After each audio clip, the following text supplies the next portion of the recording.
ఈరోజు కొన్ని ఎక్కువ మొక్కలే వేసేద్దాము అనుకుంటున్నా. ఫస్ట్ అయితే మిరప. ఈ బంగాళదుంప ఇంట్లోదే కొన్ని మొలకలొచ్చేసరికి అలాగే ఉంచా. అండ్ అలాగే ఉల్లిపాయ కూడా సేమ్ అనమాట. మొక్క అలా వచ్చేసరికి ఉంచేసా. ఫస్ట్ అయితే మిరప నాటేద్దాము. అంటే నేను ఒక్కొక్క దాంట్లో 2 పెట్టాననమాట. మళ్ళీ ఎక్కువ పట్టేస్తదేమో అనేసి 2 పెట్టాను. ఇంకా ఉల్లిపాయ చూపిచ్చాను కదా మొలకొచ్చింది అని, అది పైకి పెట్టాను. బంగాళదుంప కూడా సేమ్ అనమాట. మొలకలు ఏమైతే ఉన్నాయో అవన్నీ నేను పైకి పెట్టి నాటాను.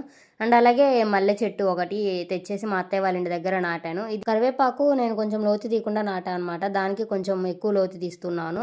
దోసకాయ గింజలన్నీ ఒకే చోట కొంచెం ఎక్కువ వేసాను అనమాట. అలా 2-3 హోల్స్లో వేసాను. కాకరకాయ చూస్తున్నారా, కొంచెం మెరుస్తూ ఉండిందనమాట. కాకరకాయ మాత్రం ఒక్కొక్క దాంట్లో ఒక్కొక్కటే పెట్టాను. చిక్కుడుకాయలు ఇవి 2 పెట్టా అనమాట. కొంచెం హోల్ పెద్దగా చేసి అందులో 2 పెట్టి వేసాను. బెండకాయలు కూడా సేమ్ అనమాట. 2 పెట్టాను.